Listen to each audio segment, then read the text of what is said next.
Module 6, gestion de l'opérationnel. On va voir ensemble le tracking des commandes, quelque chose qui est très essentiel si tu veux gérer ton business sur le long terme. On va voir également le closing, donc le fait de planifier les livraisons avec les clients, confirmer la livraison et tout. On va voir aussi la logistique, donc comment trouver des livreurs qui vont aller effectuer justement nos livraisons. On va parler également du service après-vente. Donc, comment faire en sorte que, après le premier achat, le client revienne encore acheter sur notre boutique. On va parler également de la comptabilité, qui est quelque chose de très essentiel pour savoir exactement combien est-ce que tu dépenses, combien est-ce que tu fais rentrer, pour avoir vraiment l'œil sur tous les chiffres. C'est très essentiel si tu veux gérer ton business sur le long terme. On va voir aussi l'art de savoir déléguer. Donc, déléguer certaines tâches. Et à la fin, on aura le passage à l'action. Tracking des commandes. En fait, il faut comprendre que quand on a beaucoup de commandes et puis on n'arrive pas à traquer ces commandes, on peut s'embrouiller très très très facilement et laisser beaucoup d'argent sur la table. Donc il est vraiment important d'être organisé. Lorsqu'on a une commande, deux commandes, trois commandes, on ne voit pas encore l'importance du lead tracking. Mais quand on commence à avoir 20 commandes, que chaque jour tu encaisses 10 commandes, c'est là que tu te rends compte de l'importance du lead tracking. Et le lead tracking, en fait, c'est une fiche qui te permet de suivre avec précision le statut de toutes les commandes afin de mieux les convertir, effectuer des analyses et prendre des décisions pertinentes. Donc, on va voir ensemble un cas pratique de comment paramétrer son lead tracking. Lorsqu'on est sur Shopify, on vient ici sur Application et on cherche EasySell. Une fois sur EasySell, on va chercher Intégration et on clique ici sur Google Sheet. On va lier, il faut s'assurer que son compte Google est connecté déjà. On va lier notre boutique à notre compte Google sur Google Sheet. Donc, on connecte. Moi, je vais connecter ça. Je fais continuer. Une fois que c'est fait, on va faire créer une nouvelle feuille. Et puis, on fait suivant. Et arrivé ici, on va faire euh, date de création. Ici, on cherche numéro de commande. Voilà, ici. Premier, c'est date de création. Là, c'est numéro de commande. Là, on va mettre nom complet. Nom complet. Ici, on va mettre numéro de téléphone. On cherche numéro, voilà, téléphone. Ici, on va mettre adresse. Adresse 1. Là, on va mettre note. Ici, on va chercher nom du produit. Ici, on cherche prix unitaire. Prix unitaire. Voilà, prix du produit. Là, on cherche quantité. Et ici, on met prix total. Ici, on va mettre vide. On va mettre aussi vide. On va mettre vide. Et puis aussi vide. Une fois qu'on a paramétré tout comme ça de cette façon, date de création, numéro de commande, nom complet, téléphone, adresse 1, note, nom du produit, quantité, prix total, et puis KLMN vide, on fait maintenant enregistrer. Automatiquement, ça nous a créé notre lead tracking. Donc, toutes les commandes qui vont être faites sur ce site vont apparaître sur le lead tracking. Donc, on va faire ouvrir et puis on va voir ensemble le lead tracking. Voici un peu à quoi ça ressemble. Donc, on va venir ici, on va mettre lead tracking Ziara Store, par exemple.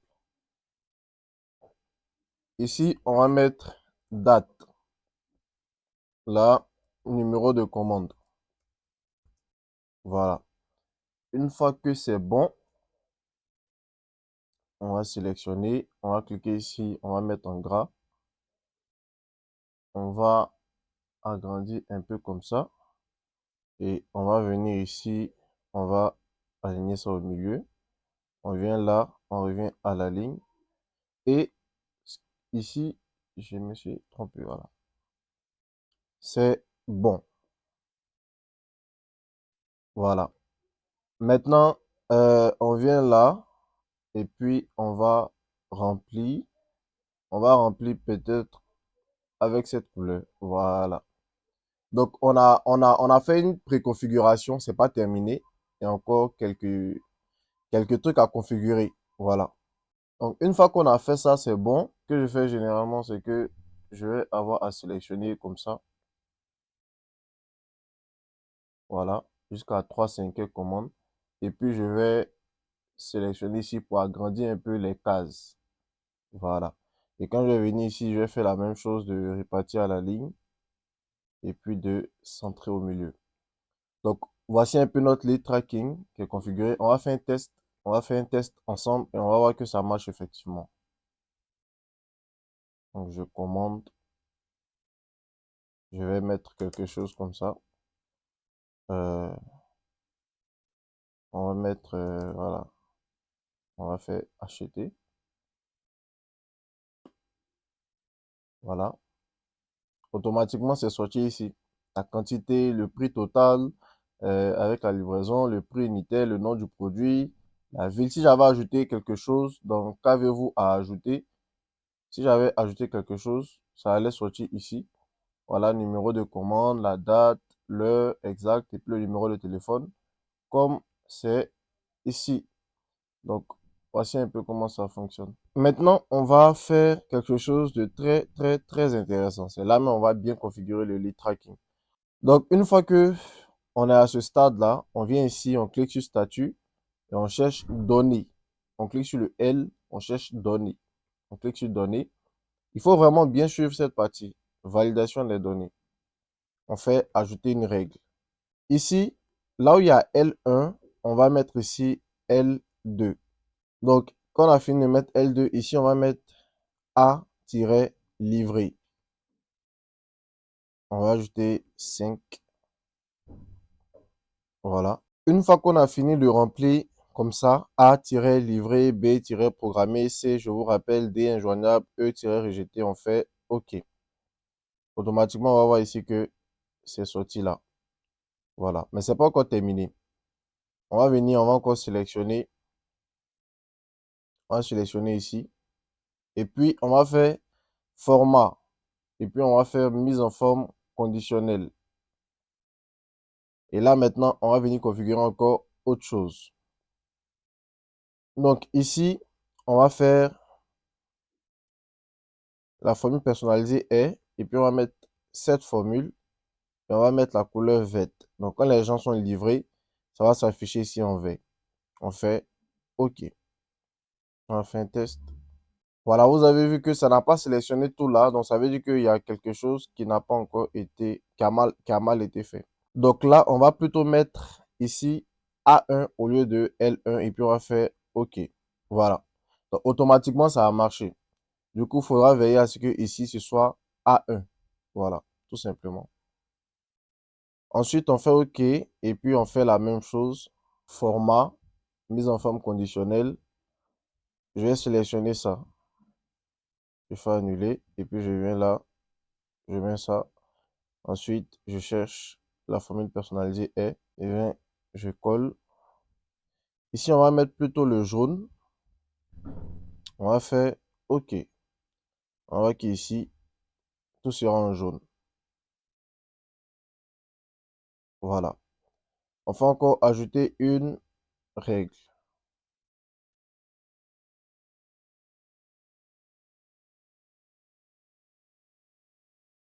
Et on va mettre ça. Et le je vous rappelle, on va chercher cette couleur. Voilà. Une couleur verte, de toute façon, ouais, ça. Et puis, on vient là, on met je vous rappelle. Voilà. Ensuite,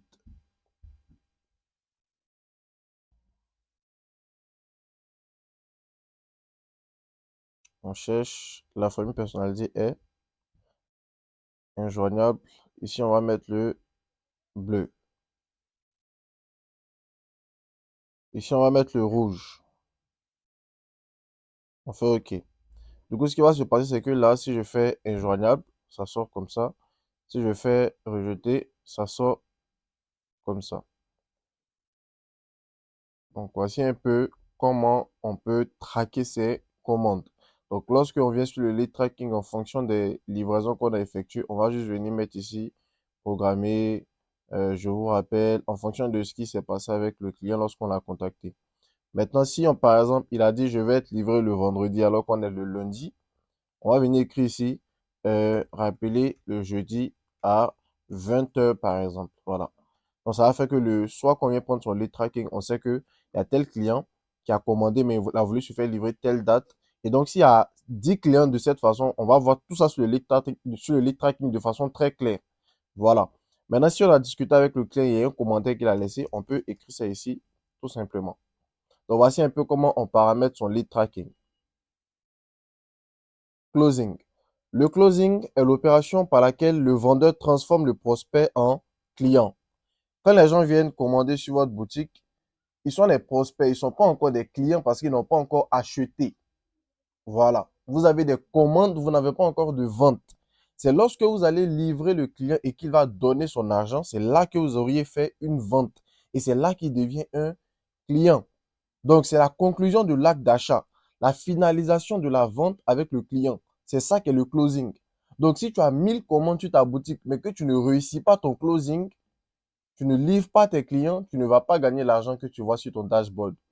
Et c'est le cas de plein de personnes.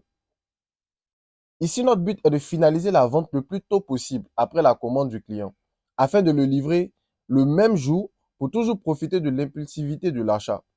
Parce que si on met trop de temps, il peut réfléchir, puis il va te dire, bon, ça, je n'ai pas forcément besoin de faire cet achat. Surtout si ce n'est pas un produit qui est vraiment, vraiment winner.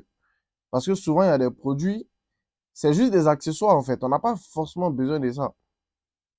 Par contre, il y a des produits où c'est le client même qui te pourchasse pour sa livraison.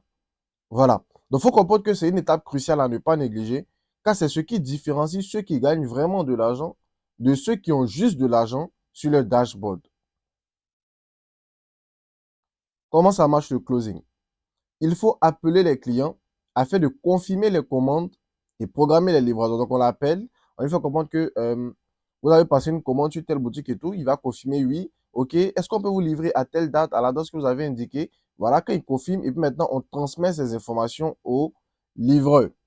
Voici un script que vous pouvez utiliser. Bonjour, monsieur et madame, je suis Ben Adnan Ouattara de la boutique en ligne Ziara Store. Nous avons reçu votre commande en ce qui concerne l'aspirateur sans fil.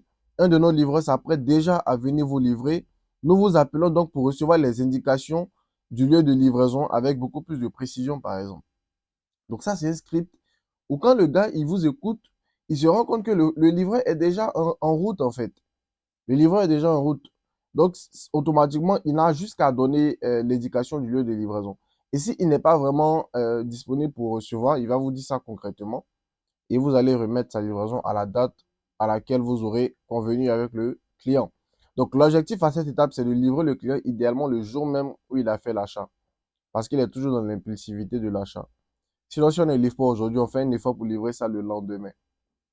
Parce que plus la livraison est repoussée, plus il y a de risques de désistement et on va avoir la malchance de ne pas conclure la vente. Alors que si la livraison n'est pas repoussée et puis on conclut la vente rapidement, on va avoir plus de chances de livrer effectivement le client. Nota bene, il faut acheter un numéro spécial pour le business. N'utilisez pas votre numéro personnel. Voilà. Il y a forcément des puces que vous pouvez acheter et puis prendre des forfaits appels dessus pour pouvoir justement gérer votre business. Voici les objections fréquentes. Le client m'a dit par exemple, je suis indisponible, je suis occupé, je suis en voyage pour le moment, je vous rappelle. Quand c'est comme ça, il faut essayer de faire en sorte de programmer la livraison par tous les moyens. Voilà. Voici un exemple. On peut reprendre le contrôle de la discussion et demander les heures de disponibilité, la date de retour de voyage, afin qu'on puisse relancer au moment venu. On puisse rappeler au moment venu. Donc, on fait comprendre au client qu'on aimerait savoir quelle est la date. Si le client dit qu'il est occupé, on va lui demander par exemple à quel moment de la journée il sera disponible. Euh, S'il est en voyage, on va dire la date de retour de voyage. Est-ce qu'on peut savoir la date afin qu'on puisse justement vous relancer? Et avec cette date qui va donner là, qu'est-ce qu'on va faire dans le lead tracking? On va aller dans la case à rappeler et puis on va marquer cela là-bas. Quand le client va dire par exemple c'est trop cher, il veut qu'on diminue un peu, la réaction c'est de convaincre le client que le résultat que va lui apporter le produit qu'il est en train d'acheter, ça vaut largement le prix en fait. Ou bien la, l'économie qu'il va réaliser en achetant ce produit, ça vaut largement le prix en fait de ce produit. Et comme exemple, on peut prendre justement le kit de blanchiment dentaire. Le sourire éclatant que vous apportera ce kit de blanchiment dentaire, il vaut largement son prix, monsieur. Car une séance chez le dentiste coûte 3 fois plus cher. Donc ça, c'est des façons de répondre à ce genre d'objection. Le client peut dire qu'il est hors du périmètre de livraison. C'est-à-dire le client mentionne une ville qui ne se trouve pas dans votre périmètre de livraison. Peut-être qu'il est dans une ville de l'intérieur du pays, par exemple, il n'est pas dans la capitale. Là, il y a deux possibilités. Soit on lui propose de livrer le produit à un de ses proches, qui est justement dans la capitale, qui est dans le périmètre de livraison, et le proche en question là va se charger de lui envoyer justement le colis. Et ça règle le problème de confiance. Parce que lorsque c'est des livraisons dans la capitale, on paye à la livraison lorsqu'on reçoit le produit. Pourtant, lorsque c'est des villes à l'intérieur du pays, on expédie le produit que quand le client fait son paiement par mobile money. Voilà. Sinon, s'il n'a personne pour recevoir le colis et justement lui envoyer lui-même, ce qu'on va faire, on va lui expédier le produit par le biais des compagnies de transport terrestre, les cars, voilà, les gares routières. Mais il faudrait vraiment que le client paye à l'avance. Il faut insister sur la première option parce que ça va faire preuve de bonne foi. C'est-à-dire que fait en sorte que le client se dise que c'est lui, c'est à cause de lui qu'on n'a pas pu justement faire ce qui était prévu, c'est-à-dire le paiement à la livraison. Mais comme justement il n'a personne, la possibilité que nous on fait lorsque les clients n'ont personne, c'est d'expédier le produit, mais il faudrait que les clients payent à l'avance. Et s'il dit oui, mais il y a un problème de confiance, je ne vous connais pas et tout, vous pouvez fuir avec notre argent. Là maintenant, il faut lui dire que oui, nous aussi on a déjà fait des expéditions à des personnes qui n'ont pas payé. Et donc voici pourquoi c'est la nouvelle mesure maintenant, les clients payent et puis nous on fait leur expédition. Monsieur, soyez rassurés, vous allez bien recevoir votre colis. C'est à vous-même de nous dire la gare routière par laquelle vous souhaitez qu'on fasse l'expédition. Et lorsque le livreur va arriver à la gare, vous allez, si vous souhaitez, vous allez patienter. Il va enregistrer le colis. Et lorsqu'il a le code maintenant du colis, il va vous dire, il va vous faire une photo, voilà, du reçu. Vous faites maintenant le paiement et il vous donne le code tout simplement. Voilà, ça règle la confiance. Logistique. La livraison est l'opération par laquelle le produit est remis au client en échange de l'argent tant attendu. Donc l'argent sur le dashboard. C'est la livraison qui est l'opération qui consiste justement à donner le produit au client pour prendre son argent. Inutile de mentionner que c'est aussi une étape cruciale du processus. Une expérience de livraison réussie peut entraîner la fidélisation de la clientèle par la suite. Il est préférable d'effectuer soi-même ces 20 premières livraisons pour vraiment comprendre le processus, ce qui facilitera par la suite le fait de déléguer. En fait, là, c'est parce que tu vas connaître véritablement les réalités de la livraison et tout. Mais tu peux déléguer comme tu peux ne pas déléguer. Vraiment, ça dépend entièrement de toi-même. Déléguer ses livraisons. La livraison est la tâche la plus chronophage et énergivore et facile à déléguer du business. Elle doit donc être déléguée au plus vite pour vous faire gagner du temps et vous permettre de vous occuper de vos tâches les plus importantes. Caractéristiques d'un bon livreur. Avoir une maîtrise parfaite du produit, donc il a les arguments de vente du produit et c'est un peu comment on utilise. Du coup, c'est à vous de lui expliquer tout ça. Il faut qu'il soit présentable, donc il doit savoir, il doit vraiment bien s'habiller. Il doit avoir une bonne hygiène. Il doit aussi savoir bien s'exprimer. Il doit être patient et non colérique. Parce que souvent, il y a des livreurs qui font des histoires avec des clients et finalement le client dit bon c'est bon, je veux plus du produit, c'est bon et le livreur lui-même a gaspillé le carburant, toi aussi tu as gaspillé en publicité même pour avoir la vente et finalement tu n'as pas conclu. À qui déléguer? D'abord au niveau de nos proches, de nos amis, de nos familles, on peut trouver des personnes qui vont pouvoir faire nos livraisons pour nous. L'avantage c'est qu'on est en train d'aider un proche puisqu'il va gagner de l'argent grâce à cette activité. L'autre avantage aussi c'est qu'il peut avoir une implication poussée puisque c'est quelqu'un qu'on connaît très bien. Donc lui-même va s'impliquer plus dans le business comme c'est justement le business d'un proche. Et aussi, il y a la franchise. Il y a la franchise, voilà, du fait qu'on est de la même famille, ou bien on est un ami de longue date, ou bien c'est un proche. Donc, il va vouloir être réglo au risque de ne pas gâter votre amitié. Après, il y a des inconvénients aussi. Il y a le chantage émotionnel, si par exemple la personne est de mauvaise foi. Il y a aussi le vol. Le fait même qu'on soit proche, ami ou bien de la famille peut favoriser le fait que la personne même vole. Ou bien il peut aussi avoir le détournement. Voilà. Donc, il détourne l'argent sans suite. À chaque fois, voilà, il détourne l'argent et il fait pas les comptes comme il se devrait. La recommandation, en fait, c'est de choisir de travailler avec un proche qui a de bonnes valeurs. Quelqu'un qui est droit dans ses bottes et qui peut réellement distinguer le professionnel du personnel. Donc, quand on est dans le business, on n'est plus en train de parler de amitié. Quand on est dans amitié, on n'est plus en train de parler de business. Voilà. Et si on ne veut pas on peut pas trouver de personnes comme ça, vraiment, c'est que c'est pas la peine, quoi. Voilà. Si on ne peut pas s'engueuler sur le plan professionnel et puis après encore aller rigoler ensemble, c'est que ce n'est pas la peine. Il y a aussi les agences de livraison. L'avantage avec les agences de livraison, c'est que ils ont un professionnalisme de base. Voilà. Et il y a un risque minime de malhonnêteté parce qu'ils maîtrisent justement les personnes avec lesquelles ils travaillent en tant que livreur.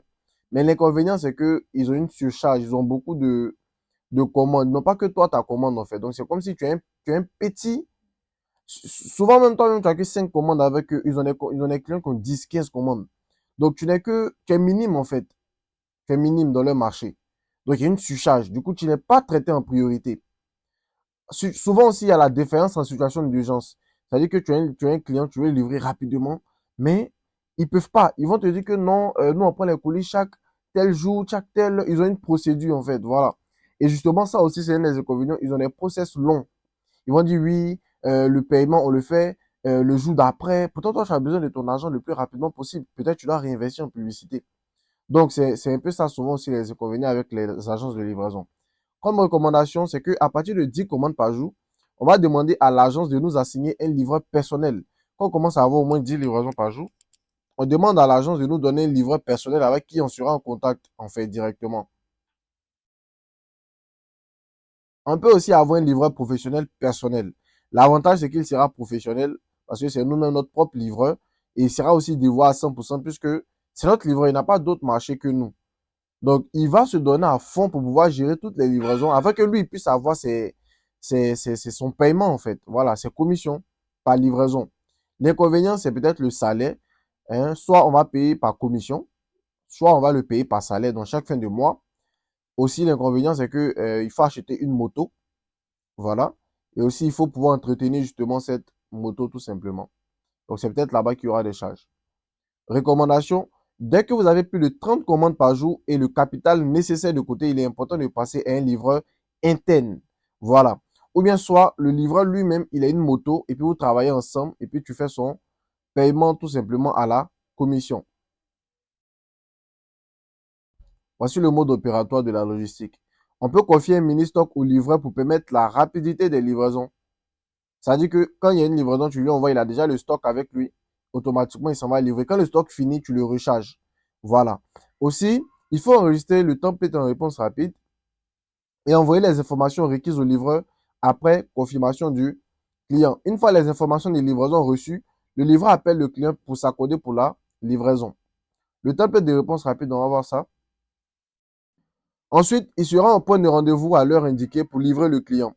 Il vous notifie les livraisons effectuées par WhatsApp par un D et les non effectuées par un X, suivi du motif pour lequel il n'a pas pu justement effectuer la livraison. Donc le motif là, vous allez l'entrer dans votre fiche de lead tracking au niveau commentaire. Voilà, donc ça vous permet de récolter de la data. Une fois la journée terminée, il revient vous faire le point et puis vous lui payez son dû quand vous faites les comptes. Le temps peut être enregistré en réponse rapide, c'est commande numéro, le produit, le nom du client, le contact, le lieu et l'heure de livraison, s'il y a l'heure, la quantité, et puis le net à payer, donc qui inclut le prix du produit et puis la livraison. Donc ça, on peut enregistrer ça en réponse rapide, on peut faire un template sur WhatsApp Business, et lorsqu'on on va taper la réponse rapide, automatiquement, ça va sortir. Et puis, ce sera vite. Ils vont mettre commande numéro, rien, produit, ils vont rien mettre. Voilà, ce sera des cases il va falloir remplir, quoi. Et puis, on envoie tranquillement au livreur tout simplement pour lui partager les commandes. FAQ livraison. Donc, phare à question. Le client rejette la commande une fois sur les lieux. Le livreur doit pouvoir avoir les arguments nécessaires pour convaincre le client ou bien il doit vous appeler immédiatement. Aussi, il faut insister pour que le client, même s'il ne prend pas la commande, au moins il paye les frais de livraison. Maintenant, si c'est quelque chose de fréquent, il faut revoir la qualité du produit tout simplement, ou bien il faut améliorer la valeur perçue, sinon passer à un autre produit. Le livreur ne va-t-il pas fuir avec les recettes? Les livreurs sont généralement de bonne foi, surtout les professionnels. Moi, personnellement, je n'ai pas encore rencontré ce cas où un livreur a fui avec mes recettes. Cependant, il faut assurer quand même ses arrières en demandant une copie de leur pièce d'identité, leur adresse de résidence et une personne à contacter en cas de problème avant de démarrer une collaboration. Livraison en dehors du périmètre de livraison. Donc, c'est ce que j'expliquais. Il faut proposer au client de livrer à un de ses proches dans le périmètre de livraison où on fait le paiement à la livraison. Et la personne maintenant va se charger de lui envoyer. Donc lui, il n'a qu'à envoyer l'argent à son proche et son proche va prendre le colis à la livraison. Voilà. Maintenant, si c'est pas possible à personne, ben là, il faut proposer l'expédition, mais il paye à l'avance. Et lorsqu'on insiste sur la première option, ça fait que la personne, il se dit vraiment, on est de bonne foi, on n'est pas des arnaqueurs. Service après-vente. Un bon service après-vente vous aide à fidéliser votre clientèle sur le long terme, vous aide aussi à augmenter la satisfaction client et recenser les commentaires et avis de vos clients vous permet d'améliorer vos produits. Voici pourquoi justement il y a la section commentaires dans le lead tracking. Un bon service après-vente vous permet aussi de bâtir une marque pérenne sur le long terme. Donc des personnes vont revenir acheter, vont vous avoir à l'esprit. Un bon service après-vente vous aide aussi à réduire vos dépenses publicitaires pour plus de bénéfices. Parce que le client, tu n'as pas besoin de partir payer de la publicité encore pour l'avoir. Tu as déjà son numéro, son contact, tu as déjà acheté chez toi. Donc, quand tu as un bon service après-vente, finalement, tu ne dépenses plus rien en fait pour obtenir des ventes pour ce client-là. Surtout si tu discutes avec lui pour savoir quels sont ses centres d'intérêt, quels sont les genres de produits qu'il aime. Donc, quand tu vas venir, par exemple, discuter avec lui, tu vas dire, ah oui, vous m'avez dit que vous aimez le produit, par exemple, XYZ, on l'a en stock en ce moment. Est-ce que vous aimeriez qu'on vous livre demain? Voilà. Comment bien gérer son service après-vente?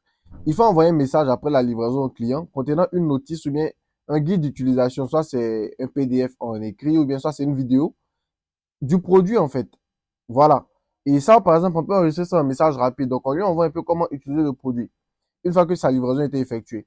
Ensuite, on peut le recontacter 2 semaines plus tard pour avoir ses impressions à propos du produit. Donc là, c'est pour récolter les avis du client sur le produit. Aussi, il faut rester cordial et à leur disposition parce que l'objectif, c'est de leur servir en fait. Il ne faut jamais oublier ça. Ils ne doivent pas se sentir arnaqués, mais ils doivent se sentir en de bonnes mains. Souvent aussi, on peut leur offrir des réductions supplémentaires sur certains produits. On peut aussi utiliser les plaintes pour constamment améliorer la qualité de notre service. Comptabilité. Donc là, on va voir un cas pratique de comment gérer sa comptabilité. Voici l'outil qu'on va utiliser pour gérer notre comptabilité. Voilà, c'est un tableur de comptabilité et vous allez avoir ça sur le Discord. Le lead tracking, on ne peut pas le partager, c'est chacun qui doit le paramétrer. Par contre, ce tableur de comptabilité, on peut le partager et vous allez l'obtenir. En fait, quand vous venez, vous faites ici, quand vous allez avoir accès au fichier, vous allez venir ici, vous allez faire fichier, vous allez faire créer une copie. Voilà. Et quand vous allez faire créer une copie, vous allez juste venir ici, vous allez mettre comptabilité et puis le nom de votre boutique, Ziara Store. Et puis on fait créer une copie. Voilà. Et puis on ferme ça. Automatiquement, ce fichier nous appartient. C'est relié à notre compte Google, à notre compte Google Sheet. Voilà. Du coup, voici un peu comment ça fonctionne. Jour 1. Au moment où on commence à vendre, quel est le jour? Par exemple, là, on est le vendredi. Du coup, jour 1, je vais mettre ici vendredi.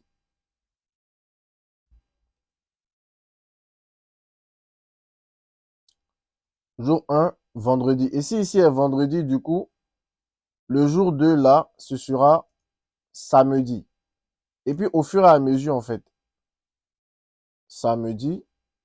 Après, ici, ce sera dimanche. Ici, ce sera lundi.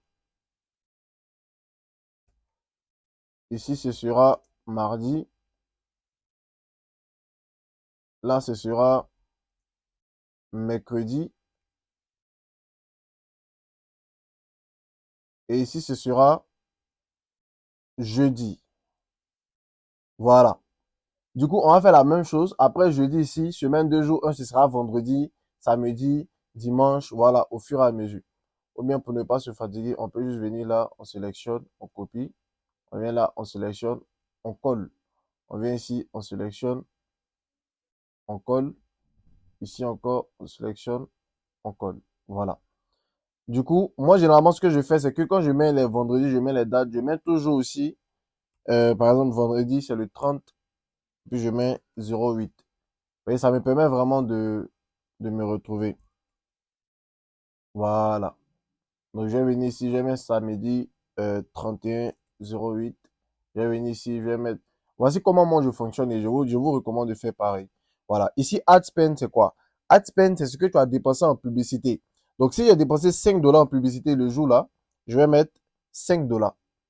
Maintenant, ici, c'est le coût du dollar. Le coût du dollar, généralement, il y a les frais de transaction de la carte Visa. Il y a aussi la TVA qu'il faut payer. Donc, généralement, ça va avoisiner les 724 francs. Ce ne sera pas le dollar de Google. Voilà. Donc, quand tu mets ici 5, c'est que tu as dépensé en publicité, tu mets 5 dollars par exemple. Mais tu as dépensé 7,53. Voilà, ça va te calculer si en France CFA ce que tu as dépensé. Maintenant, si tu as reçu des commandes sur ton site, je suppose qu'on a reçu 2 commandes. On a reçu 2 commandes sur notre site. Automatiquement, euh, un instant, voilà. On a reçu 2 commandes le vendredi, mais le jour du vendredi, là, on a livré une commande. Donc, on met ici livrer une commande. Le coût de livraison. Pour livrer cette commande, on a dû payer 1500 au livreur. On met ici 1500. Le chiffre d'affaires. Lorsque on a vendu, ça faisait peut-être, ici, on va voir. Ici, on a dit quoi? 16 400, non? Donc, on met ici 16 400. Et dans les 16 400, combien est-ce qu'on a reçu après avoir déduit les 1500 francs de la livraison? On s'est retrouvé avec si j'enlève 1000 francs de 16 400, il reste 15 400, donc 14 900. Ici, on met argent reçu 14 900. Et combien est-ce que le produit nous a coûté? Le produit nous a coûté peut-être 5 000 l'unité. Donc, automatiquement, le bénéfice va se calculer seul. Donc, on se retrouve là avec 4 448 francs de bénéfice. Voilà. Ça, c'est le ROAS, Return on Ad Spend. Voilà. Ça sort là. Le coût par achat aussi est calculé automatiquement. Du coup, c'est comme ça, en fait, on va pouvoir gérer notre comptabilité et on va répéter cette opération-là chaque jour, chaque jour, chaque jour, chaque jour, qu'on va faire les comptes. Ça, c'est le moyen de paiement par lequel on a perçu l'argent. Si c'est en espèces, on met espèces. Si c'est par OM, on met OM. Si c'est par Wave, on met Wave ici.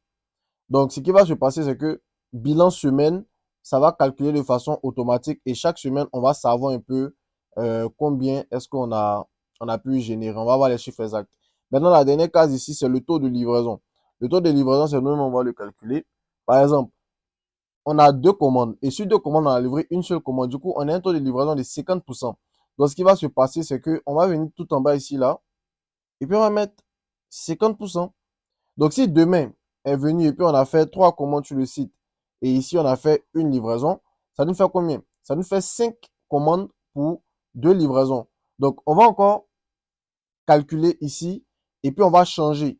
Ce que ça fait, on va faire et puis on va changer tout simplement. Donc, peut-être ça fait 40% de taux de livraison. On va venir ici, on va mettre 40%. Je sais par exemple, si je mets un ici et puis je mets un ici, ça fait encore 50% de taux de livraison. Et tout en bas là, on va avoir le total ici qui sera calculé aussi également de façon automatique. Voilà, le total du mois, de toutes les semaines là en fait. Voilà. Et ici aussi, on va venir mettre le taux de livraison final qui va peut-être être de 70%. Donc, voici un peu comment on travaille au niveau de la comptabilité. Au-delà, lorsque tous les mois sont terminés, on va venir ici tout simplement dans août. Les coûts publicitaires, si ça fait 200 $ on a dépensé, on va mettre les frais et abonnements. C'est au niveau de, par exemple, si on paye Shopify et tout, voilà. On va venir mettre tout ce qui est frais abonnement. Frais de livraison au total, peut-être on a dépensé 55 000. Coût du produit, on a dépensé peut-être 150 000. Ensuite, frais de transfert d'argent. Donc, peut-être qu'on a reçu ça par OM, Wave, tout ça. Donc, on peut calculer que frais de transfert d'argent, peut-être on a dépensé 6 000 francs. Chiffre d'affaires, on a peut-être fait 500 000. Imprévu, ça aussi, peut-être on a eu un imprévu de 20 000.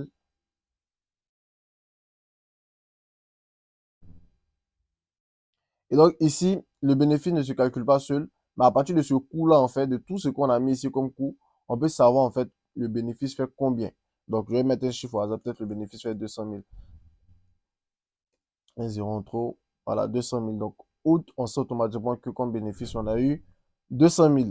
Donc quand le mois de septembre va venir, on a le choix. Soit on supprime toutes les données qui sont ici et on recommence, et à la fin du mois, on vient maintenant remplir ici. Soit on vient tout simplement là et puis on fait dupliquer ici. Et quand on va faire dupliquer, ce qui va se passer, c'est qu'on va pouvoir euh, modifier tout ce qui est là. Par exemple, si je mets un 0, quand je vais venir ici, ça ne va pas changer en fait. Voilà. Donc ici, par exemple, ça peut être pour le mois d'août. Ici, ça peut être pour le mois de septembre. Et je peux venir encore, je vais dupliquer. Et je peux venir ici même, je fais renommer. Et puis je fais le mois, voilà, septembre, tout simplement. Ici aussi, je mets par exemple août.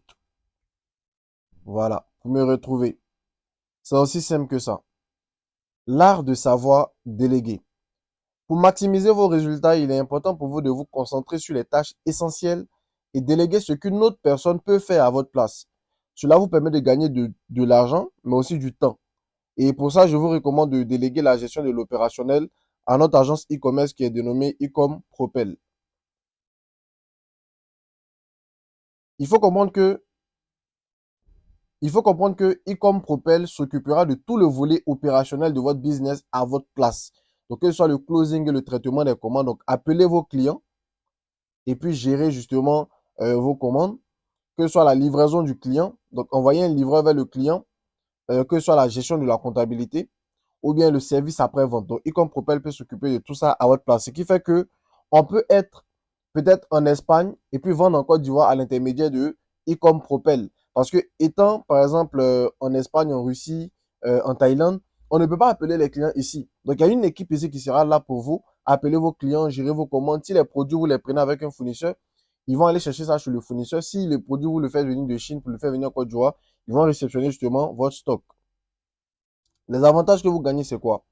Quand vous déléguez à Ecom Propel, vous êtes beaucoup plus focalisé sur les actions qui vous rapportent des résultats. C'est-à-dire trouver des bons produits, faire de bonnes pages produits, faire de bonnes créatives publicitaires, de sorte à avoir des commandes. Vous allez vous concentrer uniquement sur ça.